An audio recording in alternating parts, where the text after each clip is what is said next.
স্বচ্ছ নীল পানির বিশাল জলরাশি, দিগন্ত জোড়া সবুজ পাহাড় আর প্রকৃতির নিস্তব্ধ সৌন্দর্যে ঘেরা বাংলাদেশের অন্যতম অপূর্ব ভ্রমণ গন্তব্য টাঙ্গুয়ার হাওরে আপনাদের স্বাগতম।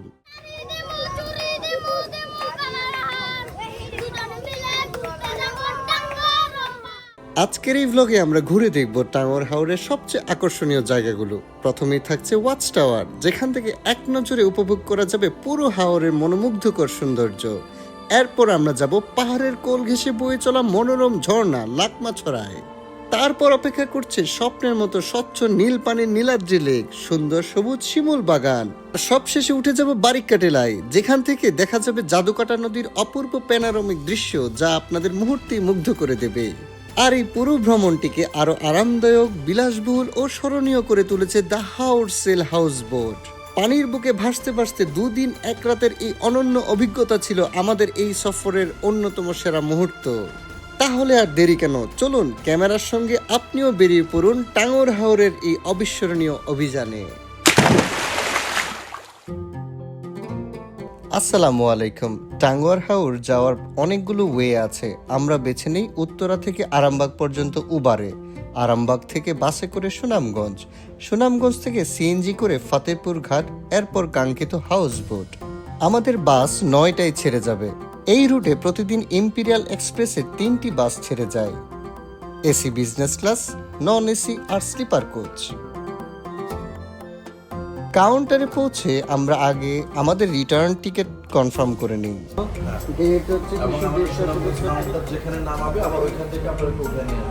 ব্যাগগুলো কার্গো হোল্ডে দিয়ে চলে যাই এক বস্তা চিপস কিনতে। প্রায় 9:40 বাস ছাড়ে। আমাদের এই ট্রিপে আমাদের সফর সঙ্গী সাকিব ভাই এবং রাফিয়া আপু। ওনাদের আপনারা আমাদের গোলাপগ্রামের ভিডিওতে দেখেছেন নিশ্চয়ই।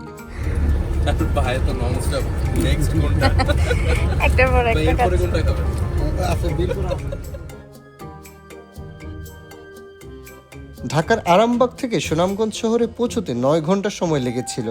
এর মধ্যে ভৈরবে এসে 30 মিনিটের একটি ডিনার ব্রেক দেয়। তারপর ব্ল্যাঙ্কেট মুড়িয়ে ঘুম দেই আমরা। যেহেতু সিলেট রোড দিয়ে সুনামগঞ্জ যেতে হবে, তাই রাস্তার অবস্থা সম্পর্কে নাই বা বললাম। ঘুম ভাঙতেই চোখে পড়ে রাস্তার দুপাশে হাওরের একাংশ। বুঝতে পারলাম আমরা সুনামগঞ্জ চলে এসেছি। বাস আমাদের সুনামগঞ্জ নিউ বাস স্টেশনে নামিয়ে দেয়, যেটি সুরমা ব্রিজের পাশেই অবস্থিত। আমাদের হাউস বোটে রিপোর্টিং টাইম সকাল 10টায়। আমরা সুনামগঞ্জে পৌঁছে যাই সকাল 7টায়।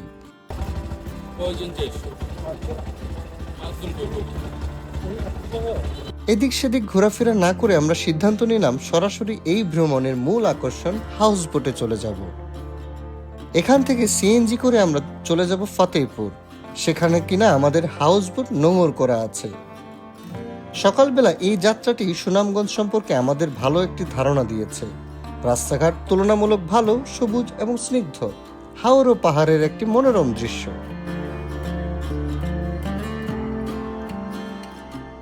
তিরিশ মিনিট পর পৌঁছে গেলাম ফতেপুর।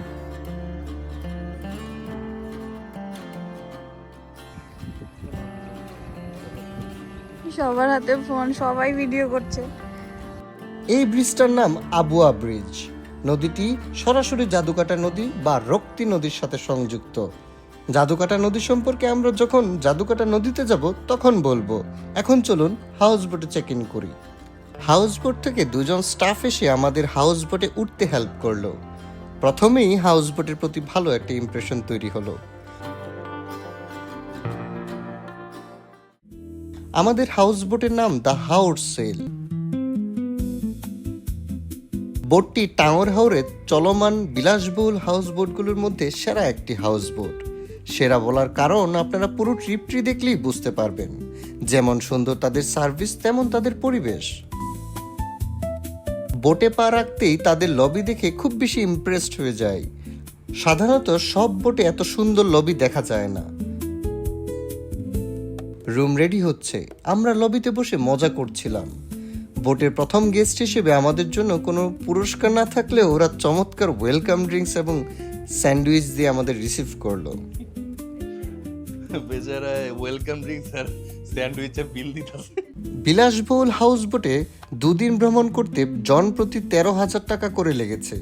পেমেন্ট কমপ্লিট করার পরে আমাদের রুমের দিকে নিয়ে যায়। আমাদের রুমের নাম আলবা।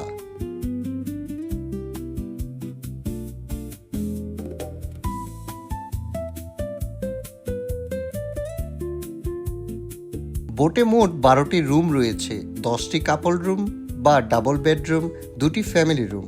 প্রতিটি রুমেই অ্যাটাচড ওয়াশরুম এবং ব্যক্তিগত বারান্দার সুবিধা রয়েছে।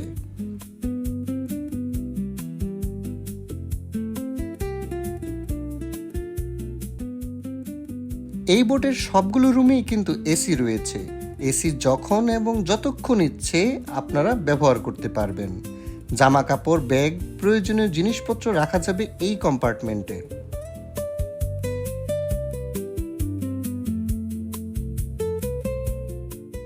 বোটে ছাদের পরিবেশ দেখার আগ্রহ আর ধরে রাখতে পারলাম না। ফ্রেশ হয়ে বেরিয়ে পড়লাম ছাদের দিকে। উপরে যথেষ্ট বসার ব্যবস্থা রয়েছে। ব্রেকফাস্ট, লাঞ্চ, ডিনার সহ সব খাবারের আয়োজন ছাদেই করে থাকে, তাই বসার যথেষ্ট জায়গা আছে। বিশ্বকাপের আমেজ টাঙ্গর হাওরে চলে এসেছে। একসাথে উঠছে আর্জেন্টিনা আর ব্রাজিলের পতাকা। এরই মধ্যে আমাদের ব্রেকফাস্ট রেডি হয়ে গিয়েছে। মেনুতে ছিল খিচুড়ি, চিকেন, ডিম ভুনা, বেগুন ভাজা, পটল ভাজা আর ওদের স্পেশাল আচারের সালাদ। এই যে শুরু হলো খাওয়া দাওয়া, যা কিনা চলবে ভ্রমণের শেষ পর্যন্ত। এই হাউসবোটের বিশেষত্ব এদের সুস্বাদু খাবার ও ফার্স্ট ক্লাস সার্ভিস।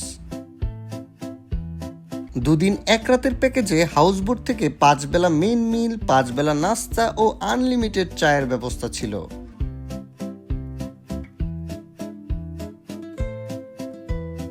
ইতোমধ্যে আমাদের হাউসবোট প্রথম গন্তব্য ওয়াচ টাওয়ারের দিকে রওনা হয়েছে। ফাতেপুর থেকে ওয়াচ টাওয়ারে যেতে 3 থেকে 3.5 ঘন্টা সময় লাগবে। সুনামগঞ্জ জেলাটি ভারতের মেঘালয় রাজ্যের পাশে হওয়ায় আমরা ভেবেছিলাম আকাশে অনেক মেঘ ও বারংবার বৃষ্টি হবে। রিলস আর রিয়েলিটির মধ্যে পার্থক্যটা আমরা প্রথম দিনই টের পেলাম। প্রখর রৌদ্রতাপে হাউসবোটের ছাদে বসে হাওরের সৌন্দর্য উপভোগ করতে লাগলাম।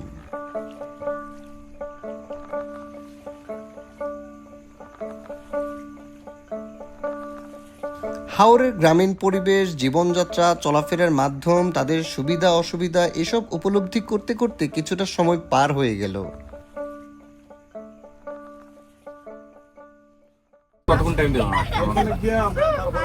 আমরা তো এখন নদীর উপর দিয়ে যাচ্ছি না, এই নদীর কি কোনো নাম আছে? এখন আমরা যাচ্ছি বাউলায় নদীর উপর দিয়ে। এই শাখা নদীটি টেকেরঘাট থেকে শুরু করে সুরমা নদীতে গিয়ে লেগেছে।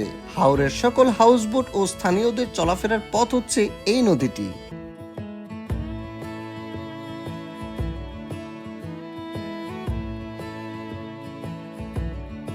হাওর দেখতে দেখতে শরীরে এক ধরনের ক্লান্তি ও স্বস্তি চলে আসে, তাই এসি রুমে কিছুক্ষণ রেস্ট নিতে চলে গেলাম।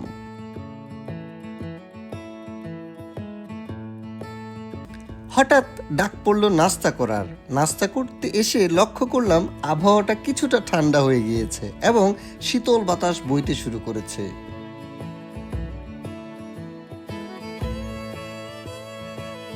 জানতে পারলাম ওয়াচ টাওয়ার যেতে আরো 1 ঘন্টা সময় লাগবে, তাই আমরা রুমে চলে আসলাম।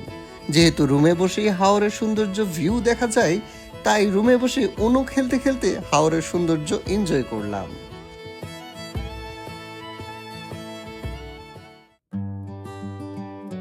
চলে আসলাম ওয়াচ টাওয়ারের কাছাকাছি। হাউসবোট এখানেই থামবে। দূরে যে সুন্দর পাহাড়গুলো দেখতে পাচ্ছেন তা মেঘালয় রাজ্যের পাহাড়।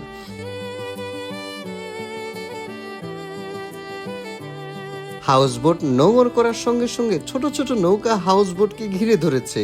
এরা মূলত ওয়াচ টাওয়ারের কাছে নিয়ে যাবে। তারা বলবে, আমি গান গাইতে পারি, আমার নৌকায় হিজল বাগানে ঢুকতে পারে, নতুন লাইফ জ্যাকেট আছে আমার নৌকায়। আরো নানান মার্কেটিং কথাই আপনাকে আকৃষ্ট করার চেষ্টা করবে। কিন্তু 400 টাকা দিয়ে আমরা সিলেক্ট করেছি একটা বড় নৌকা।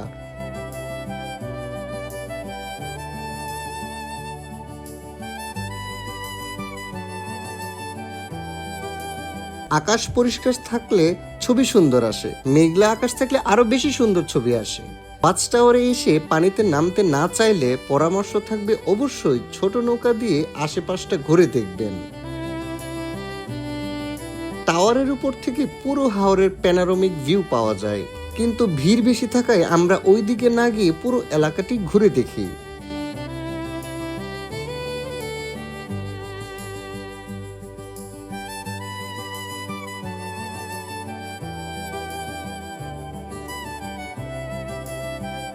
এই টুরিস্ট স্পটটি এই এলাকার অনেক মানুষের জীবিকা নির্বাহে সাহায্য করে।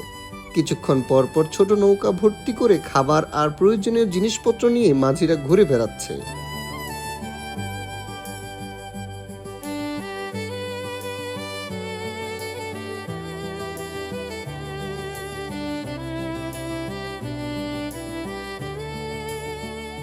হিজল করচের বন ঘুরে বেড়ানোর সময় মনে হচ্ছিল রাতারগুল চলে এসেছি।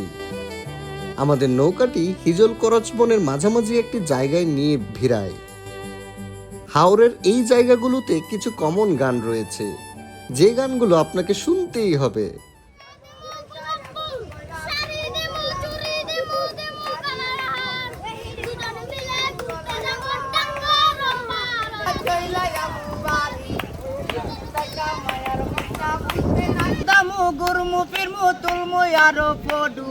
সেই ফটোটা তুইলা দিব রাখবি নামের মধু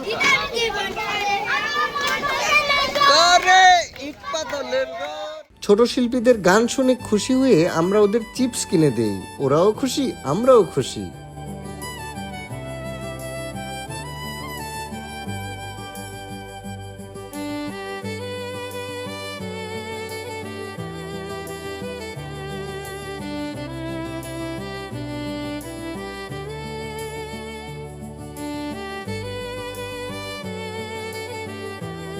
এখানে আসলে নিজেকে পানিতে নামানো থেকে বিরত রাখা খুব মুশকিল, কিন্তু আমি আমার ফার্স্ট প্রায়োরিটি ঘুমকেই বেছে নিলাম।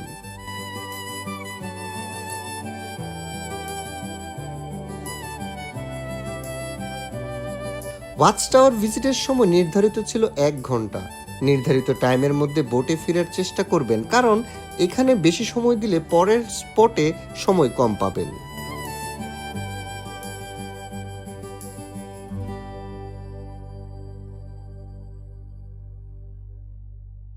ওয়াচ টাওয়ার ঘুরে যখন বোটে ফিরলাম, পেটে তখন প্রচন্ড ক্ষুধা, আর তখনই শুরু হলো হাওর সেল বোটের হাওরের স্টাইলে রাজকীয় দুপুরের খাবার।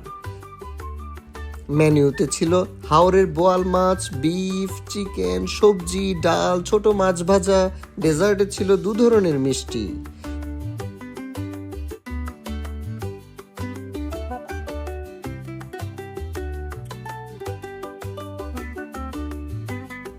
ভরপেট খেয়ে যখন তৃপ্তির ঢেকুর তুলছি, বোট আমাদের নিয়ে চলেছে আমাদের নেক্সট গন্তব্যস্থল লাকমাছড়া এবং নীলাদ্রি লেকের দিকে।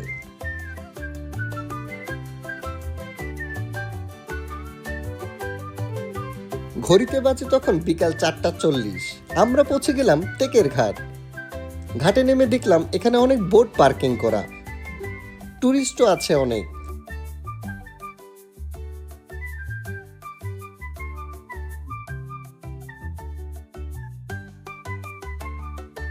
এগুলো কি আপনারা বিক্রি করেন এখানে? হাওরের মজার মজার মাছ কাটাকাটি করছিলেন একদল মহিলা। বাহ,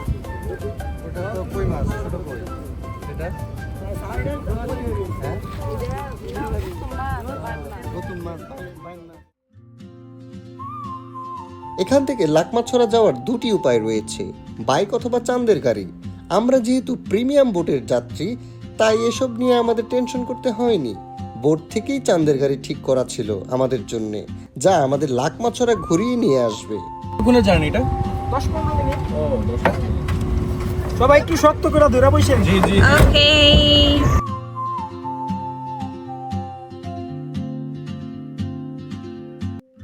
বাইক বা চাঁদের গাড়ি যেটি নিয়েই যাতায়াত করেন না কেন, অবশ্যই দাম ক্লিয়ার করে নেবেন।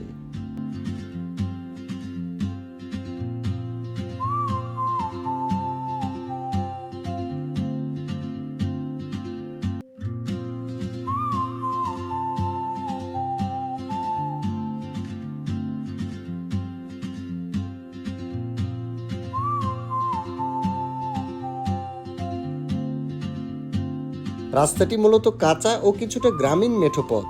বর্ষাকালে রাস্তাটি বেশ কাদাচ্ছন্ন ও পিচ্ছিল হয়ে পড়ে। টেকের ঘাট থেকে লাকমাছড়ার দূরত্ব মাত্র 2 কিলোমিটার। যাওয়ার পথে বড়ছড়া বাজারের মতো স্থানীয় পাহাড়ি ও সীমান্ত হাট চোখে পড়বে। এটি মূলত সীমান্তবর্তী স্থানীয় গ্রামীণ ও ব্যবসা কেন্দ্রিক বাজার, যেখানে পাথর, বালু, ব্যবসায়ীদের লেনদেন, দৈনন্দিন প্রয়োজনীয় জিনিসপত্র এবং ভারতের সীমান্তবর্তী পণ্যের ছোটখাটো পসরা বসে।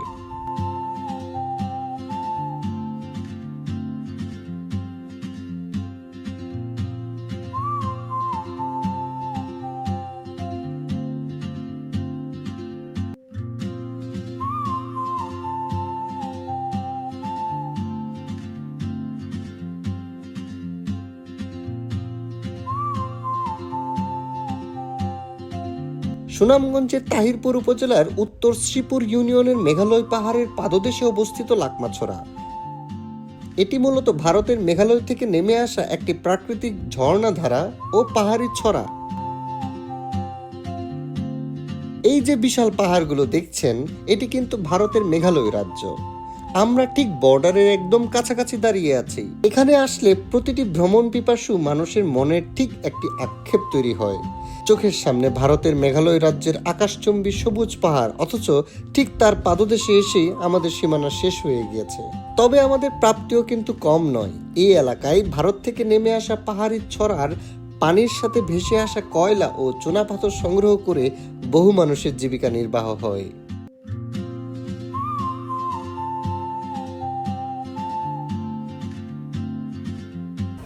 যে লাকমাছড়া, এটার পাশেই হচ্ছে এই যে ইন্ডিয়া থেকে আনা বিভিন্ন প্রোডাক্টসে ওরা এখানে সেল। ফেরার পথে চোখে পড়লো একটি ইন্ডিয়ান জিনিসপত্রের বাজার, যেখানে ইন্ডিয়ান অনেক মজার মজার চকলেট সহ আরো অনেক পণ্য পাওয়া যাচ্ছিল।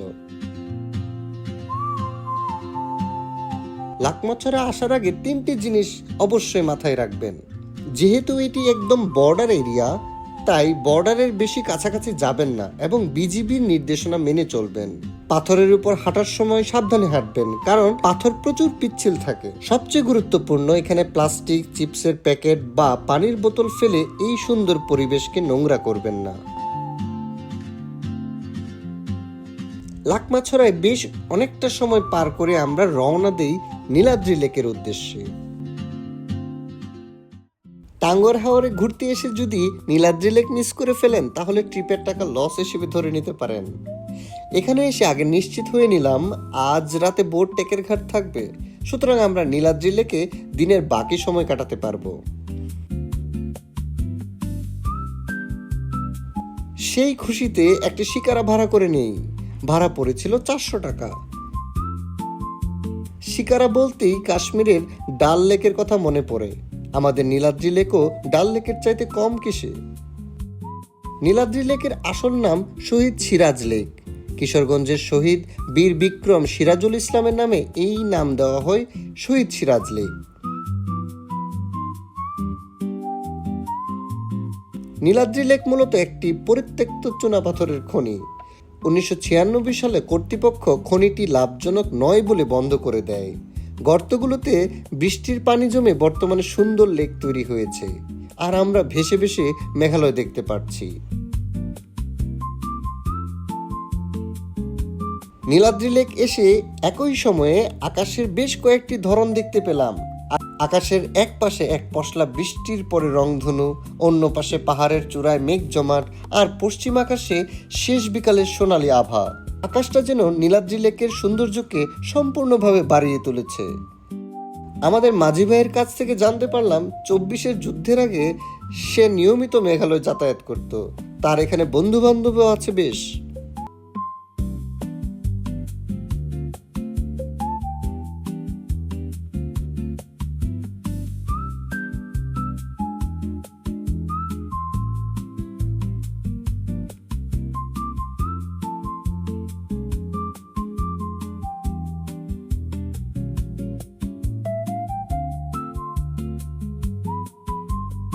বাংলার কাশ্মীরে সুন্দর সময় কাটিয়ে ফিরে চলেছি বোটের দিকে।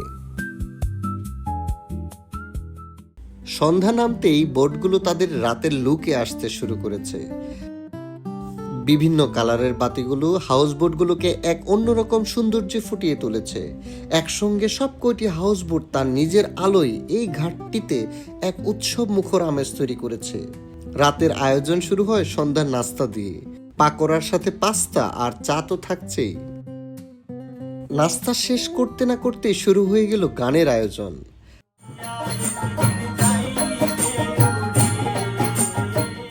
হাওরে আসলে ডিনারের আগে এমন মজার মজার গান শুনে পেট ভরে যাবে নিশ্চিত থাকতে পারেন।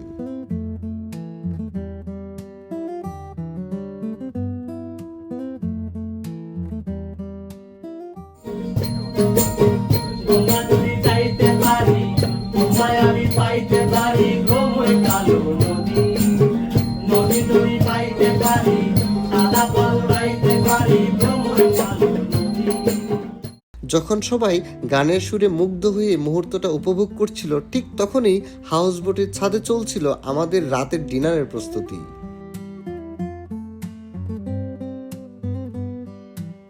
ধোঁয়া ওঠা বারবিকিউ এর গ্রান ভাসছিল পুরো বোট জুড়ে। ডিনারের মেনুতে ছিল, আচ্ছা এটা হচ্ছে ডিনার ছিল আজকে আমাদের হাউসবোটে। পরোটার সঙ্গে দিয়েছে সালাদ, দিয়েছে ফিশের একটা বারবিকিউ, চিকেনের একটা বারবিকিউ, এটা হচ্ছে হাঁসের মাংস, এটা হচ্ছে সবজি, সবশেষে মিষ্টি দই। চাইলেই এই মহাভোজের টেস্ট এক্সপ্লেন করে ভিডিও আরো 5 থেকে 10 মিনিট বাড়িয়ে ফেলতে পারি, কিন্তু তখন আবার সবাই বলবেন আমরা ফুড ব্লগার হয়ে গেছি। তাই আর বেশি কিছু না বলে ডিনার করে নেই। হাওরে বৃষ্টিহীন প্রথম দিন এভাবেই শেষ করেছি আমরা।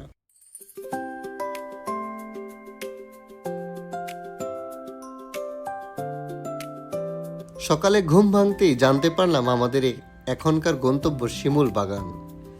সিলেটের স্পেশাল আখনির সাথে রোস্ট এবং ডিম কোরমা দিয়ে আমাদের সকালের নাস্তা করে নেই।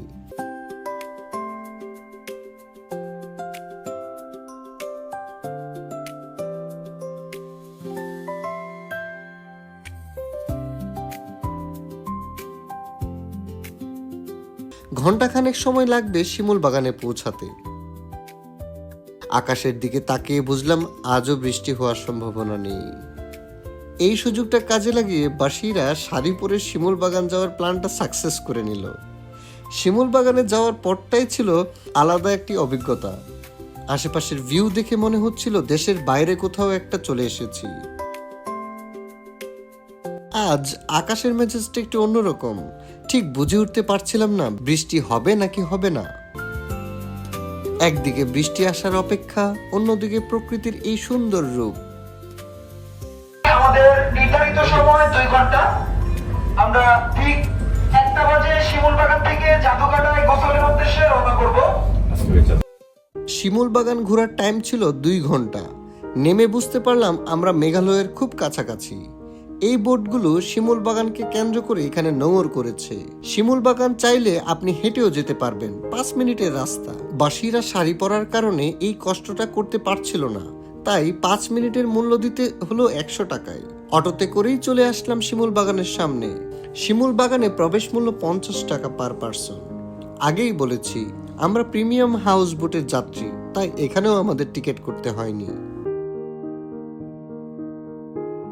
বাংলাদেশের সবচেয়ে বড় শিমুল বাগান এটি। 2002 সালের দিকে জাদুকাটা নদীর ঠিক পাশেই মানিগাঁও গ্রামে প্রায় 100 বিঘার বেশি জায়গা জুড়ে ধনাঢ্য ব্যবসায়ী জয়নাল আবেদিন শখের বসে শিমুল গাছ লাগানোর উদ্যোগ নেয়। এখানে 3000-এর বেশি শিমুল গাছ রয়েছে। সবগুলো গাছ সমান দূরত্বে রোপণ করা হয়েছে, যার কারণে যে কোনো দিক থেকেই সারিবদ্ধ সুন্দর দৃশ্য দেখা যায়। ফাল্গুন চৈত্র মাসে, বিশেষ করে ফেব্রুয়ারি মাসের মাঝামাঝি সময়ে গাছগুলো ফুলে ভরে ওঠে এবং চারপাশে লাল রঙে রাঙিয়ে তোলে।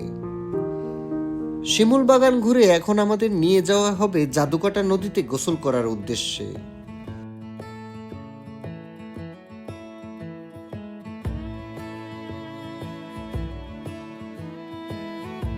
বোটে ফিরতেই আম, বিস্কুট আর লাচ্ছি খেয়ে আমাদের জাদুকাটা নদীর গোসল করার প্রস্তুতি নিতে বলা হলো।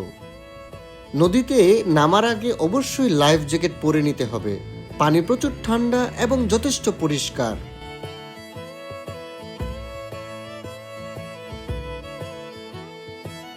এই পানি সরাসরি মেঘালয় থেকে রক্তি নদী হয়ে জাদুকাটা নদীতে এসে পড়ে।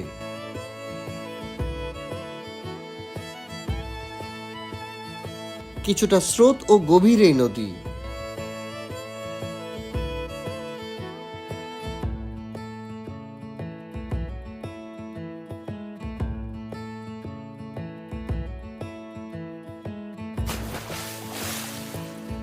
অনেকটুকু সময় লাগে গোসল শেষে আমরা বোটে ফিরে এলাম।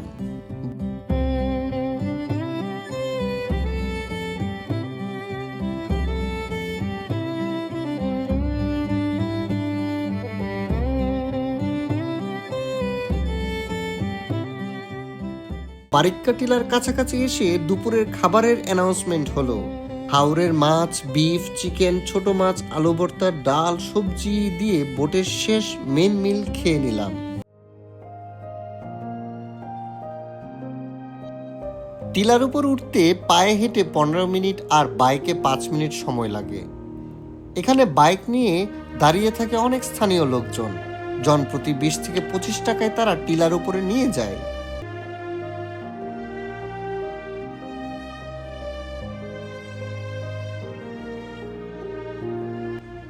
আমরা এখন 1203 নম্বর ভারত বাংলাদেশ বর্ডার পিলারের সামনে আছি। টিলা থেকে নিচে তাকালে শত শত নৌকার পাথর ও বালু তোলার কর্মব্যস্ততা দেখা যায়।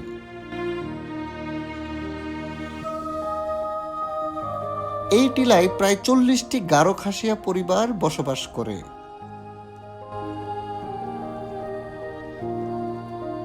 টিলার উপর থেকে মেঘালয়ের সবুজ পাহাড় এবং নিচে জাদুকাটা নদীর বালুচর ও নীল জলের এক অবিশ্বাস্য মেলবন্ধন দেখা যায়।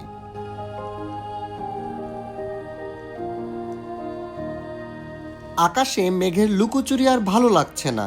মেঘ আছে কিন্তু বৃষ্টি নেই। টাঙ্গর হাওরে বৃষ্টিটাই বাকি রইল। আমরা দূর থেকে মেঘালয়ের সৌন্দর্য দেখছি আর ভাবছি কবে মেঘালয়ের পাহাড়গুলো এক্সপ্লোর করে আপনাদের দেখাবো।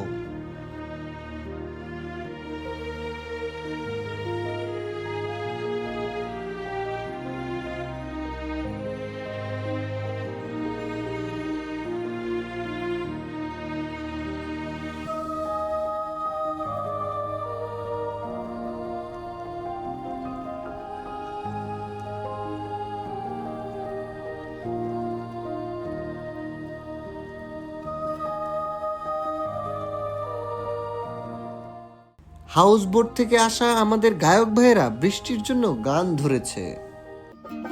পাহাড় যাব, পাহাড় যাব, ডুঙ্গরে ঘুম দেব ঘুম, মন চাইছে বিশদ করে বৃষ্টি নামুক পাহাড়ে।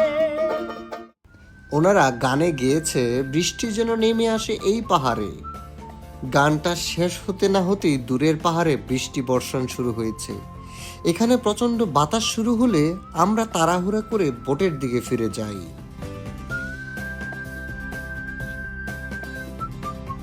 কি এক অপূর্ব মুহূর্ত! ভারী বর্ষণের এক পূর্ব প্রস্তুতি। আকাশে মেঘ, বাতাস আর বৃষ্টি আমাদের এই ভ্রমণটিকে পরিপূর্ণ করেছে। বৃষ্টিটাই বাকি ছিল।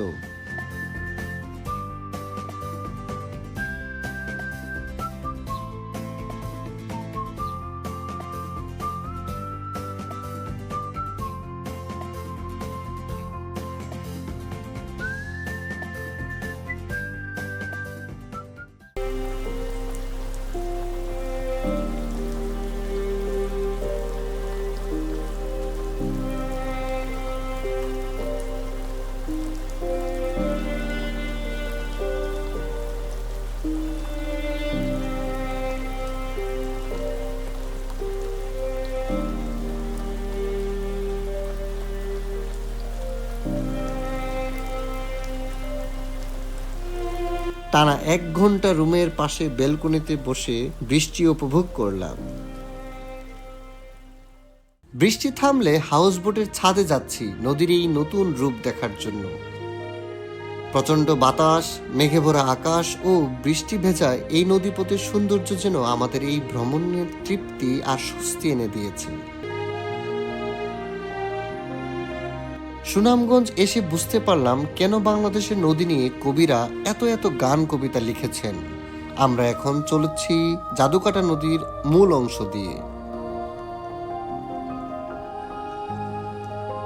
ভারতের খাসিয়া পাহাড় বেয়ে নেমে আসা এই নদীর আসল নাম রক্তি।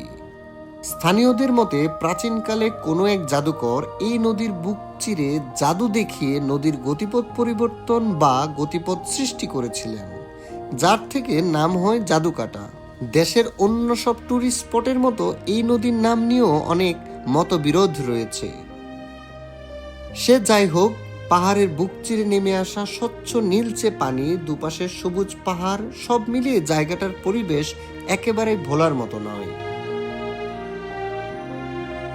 বিশেষ করে মেঘলা আকাশের নিচে জাদুকাটা নদীর সৌন্দর্য আরো কয়েক গুণ বেড়ে যায়।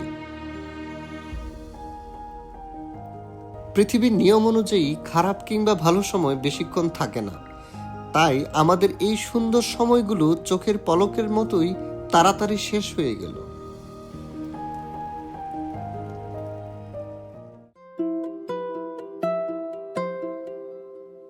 আমাদের বোট এখন আনোয়ারপুর ঘাটে এসে থেমেছে। এখান থেকে আমরা ফিরবো ঢাকার দিকে। ফেরার ঠিক আগ মুহূর্তেও আমাদের জন্য চলে এলো গরম গরম চিকেন স্যুপ আর ফ্রেঞ্চ ফ্রাই। ঢাকার উদ্দেশ্যে রওনা দেওয়ার আগে এমন মজার একটা নাস্তা সত্যি ট্রিপের শেষ মুহূর্তটাকেও করে দিল আরো special.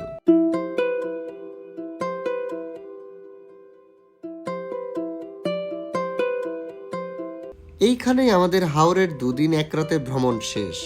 Watch tower, Lakmachhara, Niladri lake, Shimul Bagan, Jadukata নদী, বারিক্কা টিলা, পুরো ট্রিপের কোন জায়গাটা আপনাদের ভালো লেগেছে তা কমেন্ট করে জানাতে ভুলবেন না। আজ এখানে শেষ করছি। ভিডিওটি ভালো লাগলে লাইক, কমেন্ট, শেয়ার করতে ভুলবেন না। ভালো থাকুন, সুস্থ থাকুন। আল্লাহ হাফেজ।